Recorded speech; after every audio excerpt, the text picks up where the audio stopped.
the Wednesday Week podcast. A strictly unbiased view on Sheffield Wednesday, the world's greatest football club. Hi there, a very warm welcome to the Wednesday Week, the Sheffield Wednesday podcast. I'm James. Who have we got this week? We've got Fudge. Yes, I'm here. All calmed down since last week. I've had a moment to simmer on it. So let's hope I don't just turn it into a whinge fest.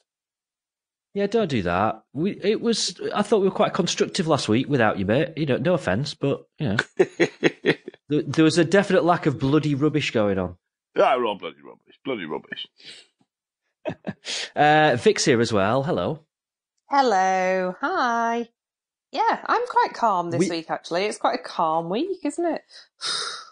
Well, I think it fell about right, didn't it, for us to have a kind of a week off from football. Well, it's a couple of weeks off from football, isn't it, with the international break? Just have a bit of a break from it all. Eddie might join us at some point. He's a bit too famous these days. He can't really be arsed with us lot. So he said he was going to be here, and he's just not. So we will crack on regardless. And we will talk about, we'll talk about two things. First of all, I want to talk about the Riverside Cafe because it's brilliant. And they're also our sponsors. And then we're going to talk about the Sheffield United game. I kind of need to go first on this because I went to the match, and you might just want to make yourselves a drink right now, or maybe Vic you might want to go and have a bath. I might go for a wee. Yeah. Because I need to rant for just a couple of minutes about the absolute farce that was getting into that football stadium. So we'll talk about the match in a bit. Not there's a massive amount to say about that, to be fair. But, you've probably seen a couple of people talk about this. It was absolute chaos getting into that football stadium. It was ridiculous. And I am mega pissed off at the statement that Sheffield United put out, saying basically, in the words of Dan Fudge, didn't happen, because it did happen. So me and my friends, we got there at 7:20. Now, we're kind of last minuters when it comes, particularly to away games. We tend to get there 5 minutes before kickoff. But we got there early because we knew it would probably take a little bit longer to get in. And we wanted to make sure we were in for the Remembrance Day stuff, and make sure that, we were in our seats in time to observe the silence and all that. Well, that went out the window. We didn't even know that it had taken place because it took 35 minutes to get inside the ground, and we were 10 minutes into the game by the time we got inside. It was ridiculous. It was scary. It hurt. I was in pain at points because of the fact that I could not move an inch. It was ridiculous. It was absolutely what you've seen people talking about on Twitter and on Facebook. It was horrendous. It was really bad. And there were like people we were all right because we're still at an age whereby we can kind of look after ourselves and stuff. But there were people in front of us kind of, more kind of elderly fans. I hope that doesn't sound offensive to them, who were kind of just giving up. They just had to just try and squeeze their way back out. Or, we kind of formed a ring around a couple of people to just make sure that they didn't get squashed. It was insane. It was pathetically badly stewarded. I didn't see any police at all, other than just trying to keep the fans away from each other. There was nothing. By the time I actually got to the turnstile, he didn't even check the ticket. It just scanned us straight in. There was no searching. I don't know what was going on. 3 turnstiles for 2,500 fans. Whatever they did, it didn't work. Right, I've had my rant. Who wants to talk about the? Who wants to talk about the football? James, well, shall we? Sorry, go on, Vic. No, I obviously spoke to you afterwards, and you'd said about how horrendous it was, and I'd spoke to somebody else who'd been in a very similar situation, and rang 999, which all of Sheffield Police were in one place.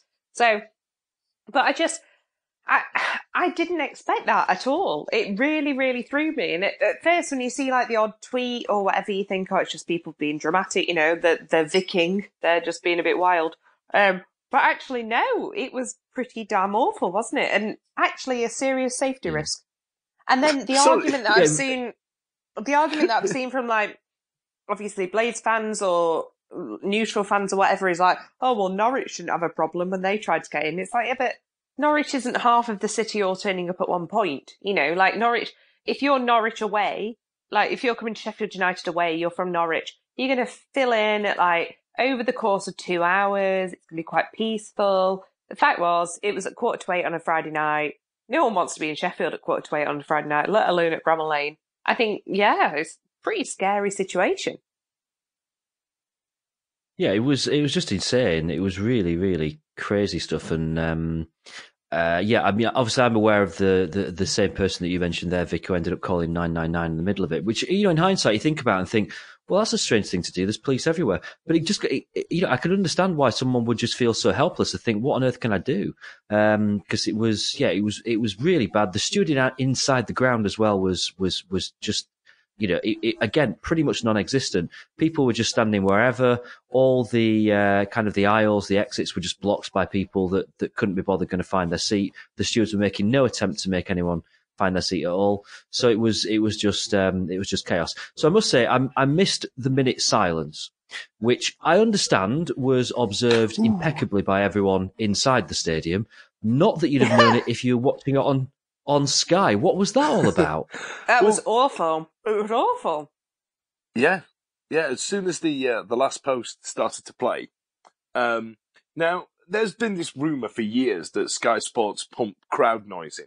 They go, right, we're with you tonight. It's Sunderland versus Oxford. Get ready for all the football. You know what I mean? And they really make it sound exciting. And they, as the last post started to play, as you say, I've seen videos of people there. The silence was absolutely impeccably adhered to at the ground. But what they did is just generic crowd noise, like just the rumble of the crowd of just a crowd of people just milling around. You know what I mean? And then after the last post finished, it was like somebody went, "Trev, you've left the crowd noise on," and they literally just turned it down like terrible canned laughter from Friends from 1998. Do you know what I mean? It was awful. Is that what you saw? What a really offensive mistake to make. How bad does that make Sheffield look? That it was a disgusting mistake to make. And do you know what? I'm gonna take one for the team here. But we were sat. I went to go and watch it at my mum and dad's, and obviously, we got it on full blast. We're sat in the living room, all sat around the TV watching it. And at first, we were very, very confused, and then we were like, well, surely nobody that we know in Sheffield would ever do this sort of thing, ever, sing over.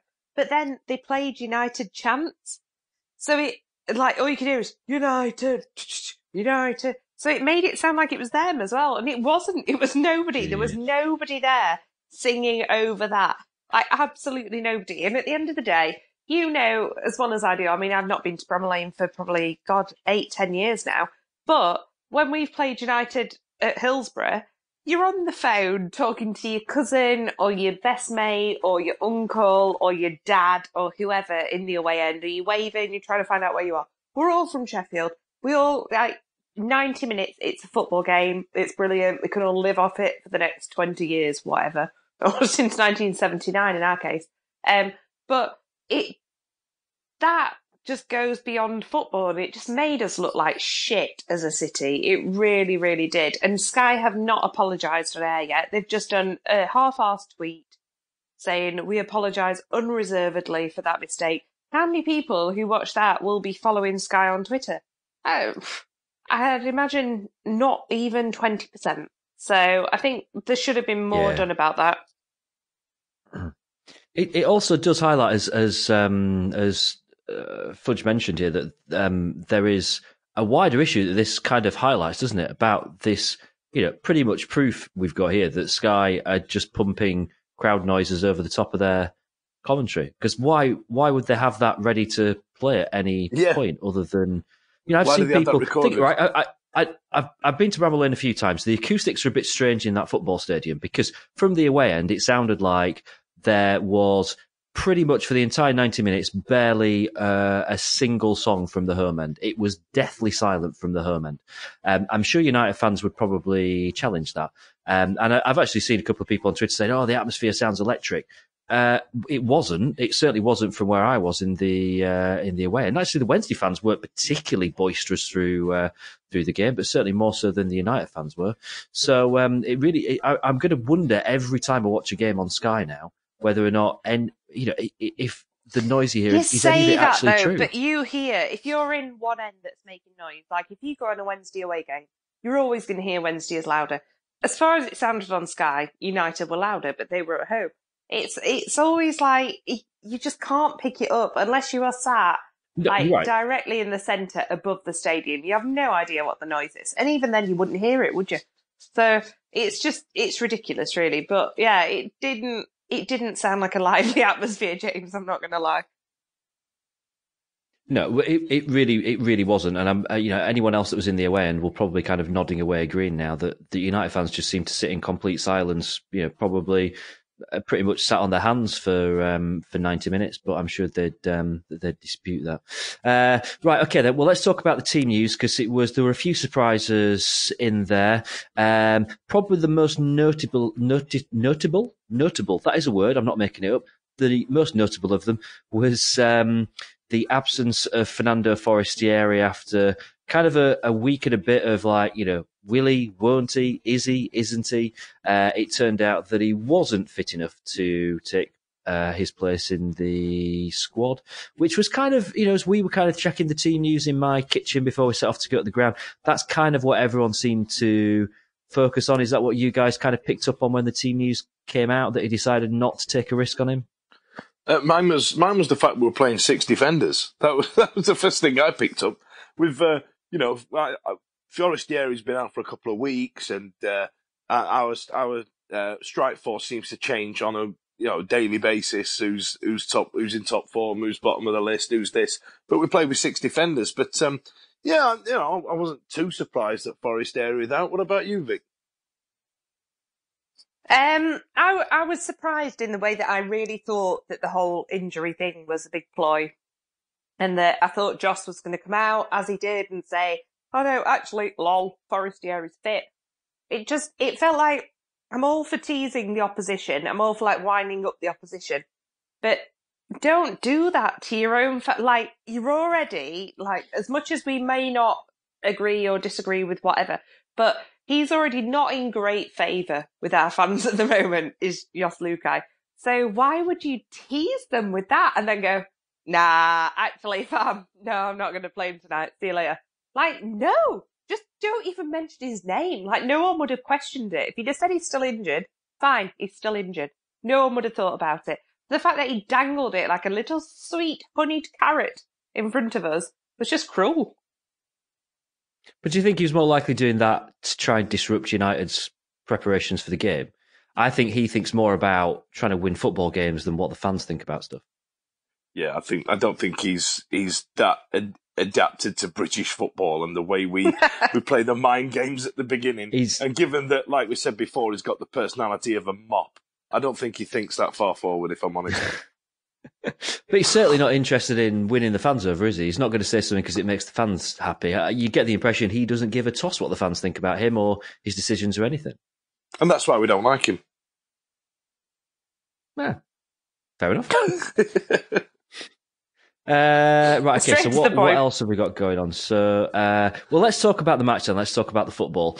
And it was about 10 minutes into the game when I got in there, and it felt like a complete kind of barrage on the goal just in front of us for the first kind of 5 minutes that we were in the stadium, which of course resulted in the penalty. That was really close to where we were. My first instinct was, definite spot kick. Looked like he caught him from he kind of came across him and caught him. I must admit, after watching it back, I've doubted myself a little bit. I'm not entirely sure whether it was or wasn't. It was very light contact, although I get the fact that when you're running, light contact can send you flying. I don't know. On the balance of it, I'd probably say no penalty. What do you reckon, Vic? Definite penalty. I'm sorry. Yeah, it was. It was. If that had been Fulham versus Villa, we'd have all gone, penalty. The fact that it was a derby game, we instantly have sort of much more detailed spectacles on as we watch this match. It was a penalty. But hats off to Cameron Dawson. Absolutely smash those twats that sang Kieran Westwood at him out of the ground. And if any of them stood up to celebrate that save, then sod off. Because he did incredible. Absolutely. Do you know what? If you'd have told me it was going to be a 0-0 draw, I'd have snapped your hands off. If you'd have told me it was going to be a 0-0 draw, or a draw, with a clean sheet for Dawson and a penalty save, I would have absolutely jumped around the room. Brilliant. What a what a thing that is now for his confidence. That has just built him up so much. He's a Wednesday fan. He's saved a penalty at their ground. Brilliant. Hats off to him. Can't fault him. What was your take on it, Fudge? Was it a penalty for you? I was like you, actually, James. As soon as I saw it, I stonewall. Absolute stonewall. He's gone round the back of him, and it was obvious that the lad had left his leg back to be kicked. Like we've said this before, like a wide receiver for an NFL team where they drag the feet on the floor so they can make contact with it. And that's what he did. He left it there to be kicked. And then I watched it again and again and again. And for a grown man, it's actually embarrassing of him kicking his back foot like a 10-year-old on a park. I remember thinking, wow. So what he does, he actually kicks his own back foot, then flicks his leg out, then Fox hits his leg. If you watch it, I've watched it in super absolute slow-mo, frame at a time. He's literally took a dive, and we've saved it. So, thanks for playing. Good try, son. Good try. I know what you mean. It's one that when you watch it back, you kind of, it wasn't as clear cut as Raheem Sterling last week, was it? Put it that way. Right. Okay. So, no. So penalty saved by Dawson. Vic, obviously, you've already talked a bit about that. To say the fact that we perhaps kind of tongue-in-cheek kind of giggled a little bit about, the fact that any of us could have saved the penalty against Norwich, which became irrelevant by the fact that we then lost that game 4-0 anyway. This was a cracking penalty save. Fudge, I'm guessing this is one of those moments you've watched back a few times as well. I must admit, I saw it on Twitter afterwards, and I've watched it back a few times, and it kind of it really got me going, and it's daft because we drew the game 0-0, but that was just one of those, yes, come on moments. It was, yeah. I remember, when the ref blew for the penalty. I remember going, yeah, of course, this is, yeah, sure, yeah, of course it is. Like, you remember when Janice was going to buy the house next door to Chandler and Monica? Sure, of course, this is going to happen. And then Dawson saved it, and I remember going, yes! Yeah, and again, I scared the shite out of the cats. and then I was really invested into this game. It kind of woke me up a little bit because I knew it would be a, 6 at the back, Dower Park the bus affair. So it really actually got me going. And it was one of those saves as well where when you pick the right side, because at saving a penalty, I always believe just pick a side and go for it. Because if you get that 50-50 chance of picking a side, it's an absolute cracking stop. It always looks great when you just dive and absolutely throw your nuts at it. And that's what he did. And then I tell you what was my favourite bit about the penalty save was afterwards. It was Barry Bannon running to Cameron Dawson and the way he put his hands around his face and screamed at him and the celebrations. Because in a time where in our club where we are not convinced who's bleeding for the shirt, that was nice to see. And that's what got me going. The aftermath of it.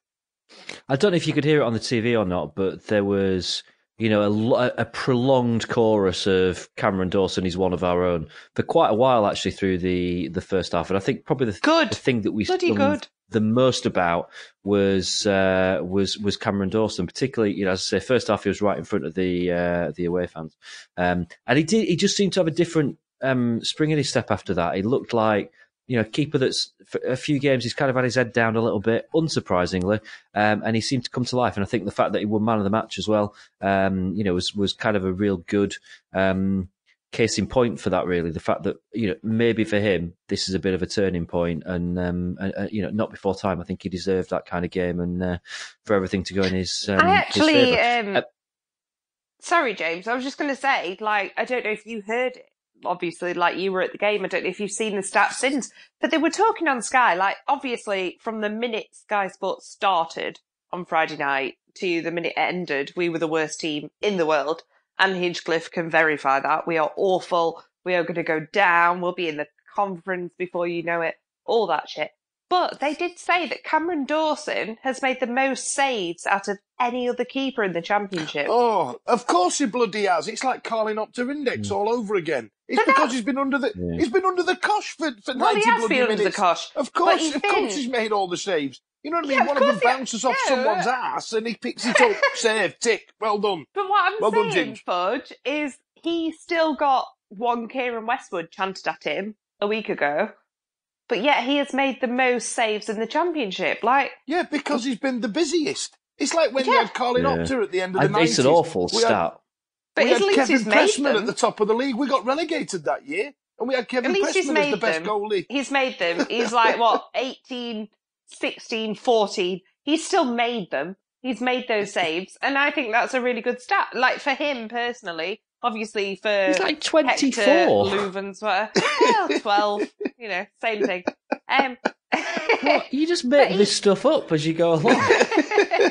He's 18, 16, 14. Yeah, he's 23, 24, something like that. 12. But he's made those saves. He's made the most saves in the Championship. Yes, that's shit on our defence, but that actually gives him, considering all the stick he's taken for no clean sheets, it doesn't land at his door, really, does it? Yeah. One clean sheet now. How shit must you be? We've kept a clean sheet. Right, let's talk about defending then, because it was a fairly textbook case of parking the bus, wasn't it, Fudge? We were never really likely to win that game. It was about, not dissimilar to the game in January, it was just about damage limitation. Absolutely. And at the risk of trying not to sound too negative about it, I thought the whole thing was embarrassing for Sheffield Wednesday Football Club. The whole setup, the whole turnout, the whole performance was absolutely embarrassing. Now, what I've done, I've practiced this since Friday. So I've had it swilling round in my head. It's been 6 days now. And let me tell you for why. So we came up against a second place team in our league and we were 14th, 15th at the time. Now, we've taken a point away at the second place team. Excellent. Well played, lads. Brilliant. You did what you needed to. Michael Hector, for me, was absolutely outstanding that day. He was in some kind of sweeper role that we'd done. Now, what I find embarrassing is that in the space of 12, 13 months, that's the way my team has to play in a local derby and in any game per se. That's the way we have to shape up.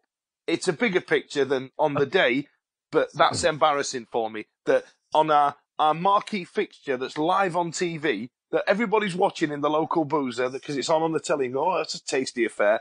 That's the way we pitch up. And that's embarrassing to me. Right, I'm going to disagree with you. I'm going to disagree with you quite strongly here, Fudge. I'm very surprised by this information. In the entire week leading up to it, right, me and Vic spent an hour on Radio Sheffield last week. I did a thing on TalkSport on Friday. Yeah, we don't like to mention all this. To the game, all the build up to the game was about us avoiding an absolute hammering. It was that was if we avoided a hammering, it was going to be a success, right? And does that not irk you? It was. Hang on, right? You're right. You're in Southampton, right? You haven't got United fans left, right, and centre, right? For us, in Sheffield, we've got to work on distance. All right. No, seriously, for us, they've got to go to work on Monday morning and sit next to United fans, and we're seeing United fans day in, day out. For us, it was about avoiding that embarrassment they expected us to have, right? That good hiding they expected us to have. I agree with you. And what did we get? Oh, you defended really well, and you managed to keep your goals conceded to 0. I'll take that, because we all went to work on Monday morning with our head held high, because we did what we needed to do, and we avoided that embarrassing defeat that United were absolutely certain they were going to give us. And actually, we were absolutely certain that they were going to give us as well. So, if the most embarrassing thing is that we defended well and kept a clean sheet, I'll take that. And I think you've been really harsh on Fudge. No, I think you've missed what I'm saying. I think it's embarrassing. Shut up, Fudge. No, listen. I think it's embarrassing as a football club that we'd got to the point where the Blades thought that they were going to trounce us that badly. We have slipped so far down, so far away from Huddersfield, so far away from Wembley. We are that poor as a club that they have the audacity, the nerve to come up to us knowing that they've got to work with us on the following Monday. They're second in the league, man. Exactly. Right. Why aren't we second in the bloody league? Because we're shit. We had our chance. We blew it. You've got and that's embarrassing. But the thing that brings it home to me, right, is so obviously we played on the Friday night. I went out on the Saturday night. It was a complete coincidence, but I went out for dinner with a really good friend of mine who's a Blade season ticket holder. She goes home and away. Like, I'll take shit from her because she actually goes. She's one of them blades. And she was fuming, absolutely fuming about their performance. I was buzzing. I was like, mate, we parked the bus, like, we didn't let you score. Though. And she was like, we haven't got a goal scorer. We're screwed. We're not going to go anywhere, blah, blah. It's like, mate, he's second in the league. Like, what more do you want? Like, we are 4 points above relegation, or 5 now?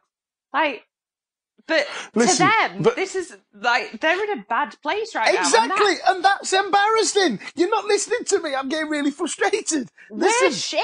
We are shit, and that's embarrassing. It is embarrassing. But Fudge, have you been living under a rock for the last 6 months? That's what I mean. We have fallen so far down. We've been shit all season. Right, we're in a situation where we've got no money to spend on players. Right, we are in. Yeah, we've employed a tub of gravy with a moustache to try and instill passion and fire into people and try. Yeah, but we can't get rid of him. Oh, right, listen. The issue for me with the gaffer is that why we've employed him? What? Because he's cheap. Was that why we've employed him? When he walked through the door? Was Chansiri's mission statement for Jos, right? I want you to inject some fire and passion into this team. Or was it, I want you to reshape this team because we've got no money, so we need to start playing younger players and we need to start reshaping this squad and getting ourselves ready for when we release nearly half our squad next summer and start rebuilding with new players. Anyone who's worth all is jogging on in January. So I am not do a having job. I want you to bring through younger players. He's played younger players because he has to. Because there's fallouts, there's people getting sold, there's 11 million injuries that we've had in the last season. He's not played young players because he wants to. And nobody does. They want to sign players, they want to go out, they want to do this, they want to get this geezer in. They want to get the people in that play their football. Yeah, but Fudge, that's the exact point. He can't do that. Nico Cranchard, you know what I mean? He's got no money. He wants to get him in. Like, yeah, look at what bloody Harry Redknapp and Cranchard have done to other clubs. Look what they've done to other clubs. We've got no money, Fudge. I know you can't see me, but look, he is playing these young players because he has to, not because he wants to. And that is the crux of the matter. Now, you said, did Chansiri say to him, I want to instill fire and passion, or do I want to bring somebody who's going to build this team up from the inside out? He's done neither. He's done absolutely nothing because he is just an absolute globule of mix-up between Freddie Mercury's dad and Droopy the dog. Do you know what I mean? Yeah, come in, guys. Let's all go and have a good party and try and win the game, okay? That's what he's like.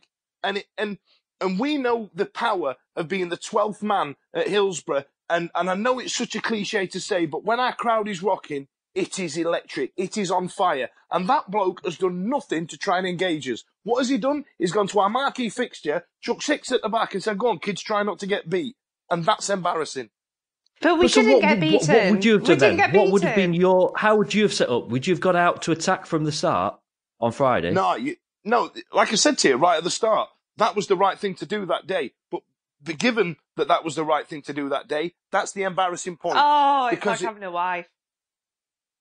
But how is that his fault? You can't win.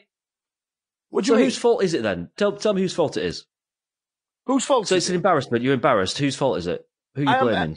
What's your point? What's your point? I think it falls that we shouldn't have given Carlos Carvalho a third bite of the cherry after he got outclassed at the John Smith Stadium, which is the worst sentence I've ever said in my damn life. And then when we did finally bite the bullet and get rid of him, we should have got somebody in with a bit of character, a bit of personality, and a bit of fucking history in this league. And what we got was a mop. We got a mop with a moustache. And all of a sudden, from what could have been a wobble, what was savable, what was salvageable, has got worse and worse and worse. And now we're getting spanked at home by Norwich and having to play 6 at the back against Sheffield United. Because that's what we have to do, because that's how bad we are. But that is the situation that we're in. And like I said, and that's embarrassing. It's an embarrassing situation to be in. That's why it's embarrassing. That's the point. So are you not embarrassed that that's the state of our football club right now? I don't think I'm embarrassed that it's the state of our football club at the moment, but I accepted all this in the summer. I knew that this season was going to be a damn hard one.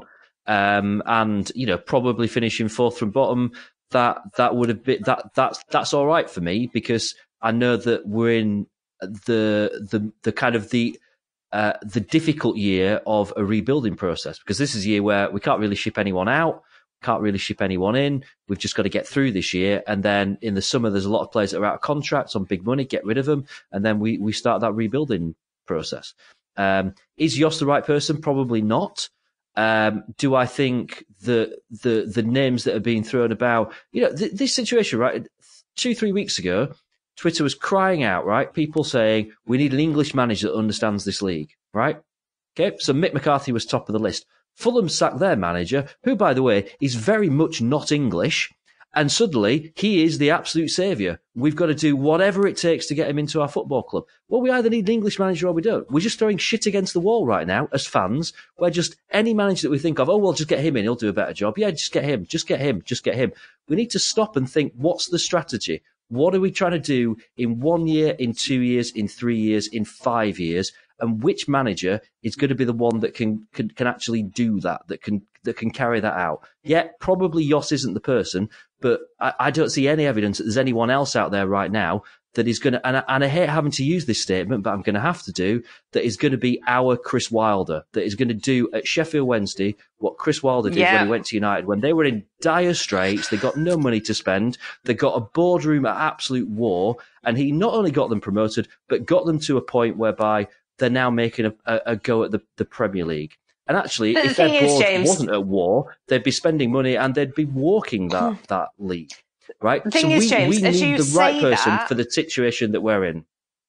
But as you say that, everybody, or like, say 30% of people listening to this are going, Megson, Megson, Megson. No, absolutely not. No. That's how downtrodden our fans are. They want Mick McCarthy and Gary Megson. That's how effed in the A we are.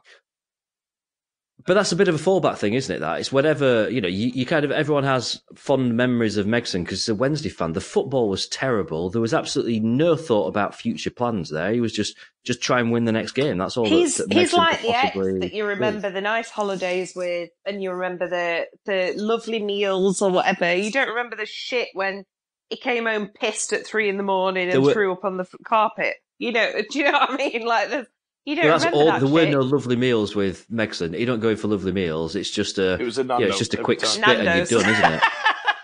Yeah. I feel we've got a bit off topic from how we defended against United. But Fudge, thank you. Vic, how did you feel that we defended against Sheffield United on Friday?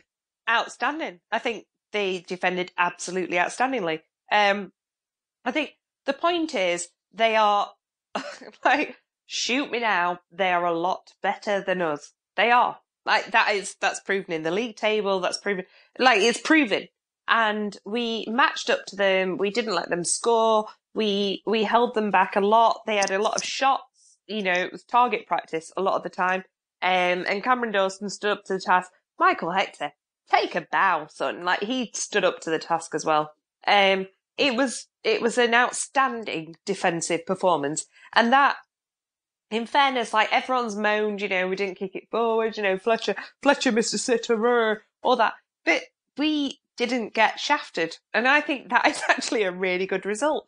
Give it United, give it Middlesbrough, give it Arsenal, whoever on their day. They are a million miles ahead of us in the league, and we stuck to a 0-0 draw on a very big, important evening. So I was more than happy with that. I celebrated that like a win. Like a win. Fair play.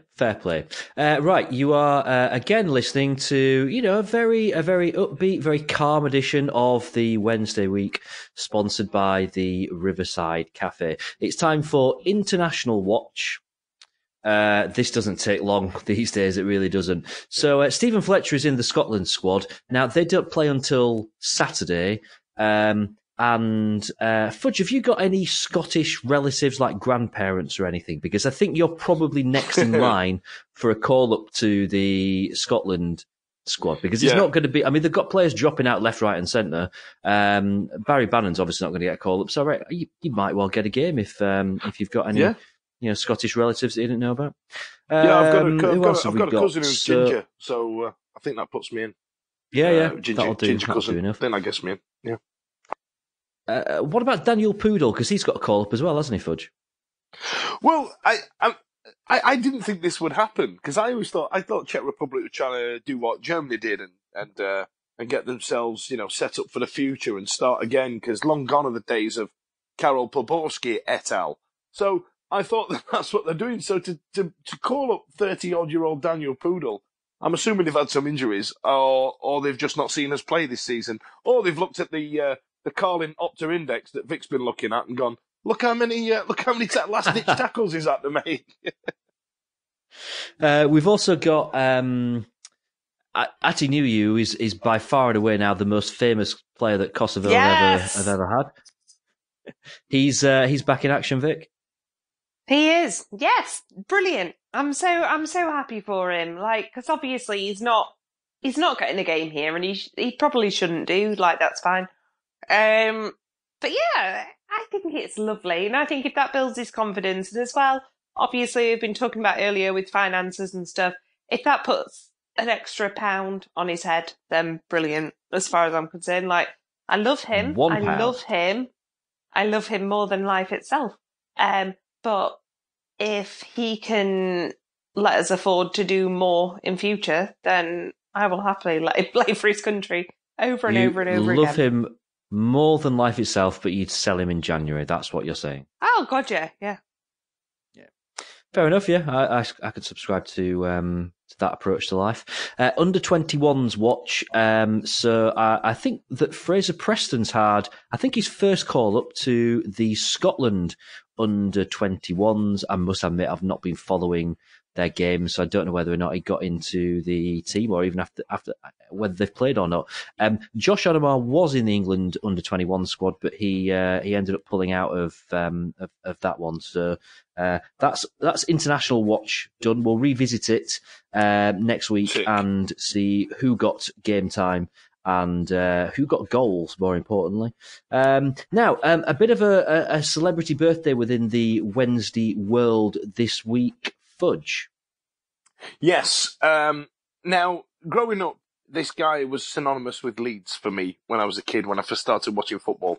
And I think I was in my very late teens when I realised that he used to be the Sheffield Wednesday manager and was pretty decent by all accounts. Do you know what I mean? Now, Eddie's a couple of years older than me, so he'd probably remember this a lot more. But I think what I remember Howard Wilkinson more for was being the interim chairman when we were effed in the A, when we were not having a great time, and I think for Wednesday fans in recent years, that's what he should be lauded as. So from us at the Wednesday week and the Riverside Cafe, there's a pint there for you if you want to come down. Happy birthday to Howard Wilkinson. Yeah, very happy birthday to Howard Wilkinson. Fudge, same situation as you, which is I don't remember him being Wednesday manager, but I'm told by my dad and my uncles and lots of other people that I speak to about the fond memories of he got Wednesday promoted back to the old First Division way back when in the 80s after kind of years in the wilderness. So someone that's very well thought of, and yeah, absolutely. You've got to remember those days where he was interim chairman where, things were awful, weren't they? They were the days of, was it Nick Parker who was on TV more or less it was a great time. That was my time during employment at Sheffield Wednesday, so I'd like to thank you all for those memories. Yeah, absolutely. So, happy birthday to Howard Wilkinson. Right, okay. Have we got anything else going on in Wednesday World at the moment? I can't think of anything. I think that's it. I think we're done. I don't think we have anything else to say, do we? Embarrassing. No. Oh, shut up. At the start, Fudge, when I said it was quite nice doing it last week when you weren't here. Yeah. Yeah.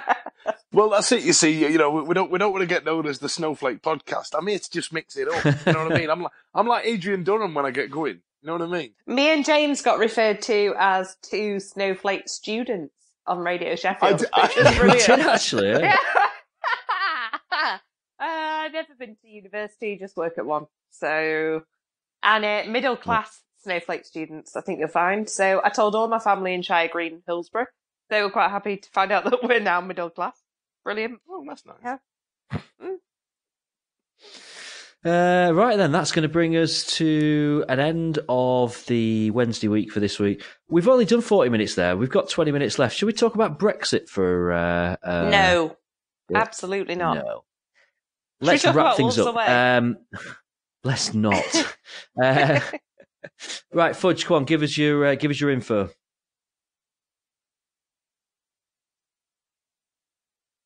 Anytime today, Fudge. Is he so angry that he's just stormed off? I Possibly. was chatting away and I was still on mute, so that's nice, isn't it? Yeah. So if you if you want to get involved, at Dan Fudge on Twitter, #EmbarrassingSWFC. Give me your stories and your take on what you thought how last Friday went. If you disagree, well, at me. I'll happily discuss it with anybody. Yeah. That was really smoothly done and not at all embarrassing for you, Fudge. Right, Vic, what's... Oh, you're so sassy. What's your handle? You can find me at So I'm about Victoria 6 beers in 1867. tonight. I think I'm doing all right. Are you? That's wild. Yeah. I've had a cup of tea.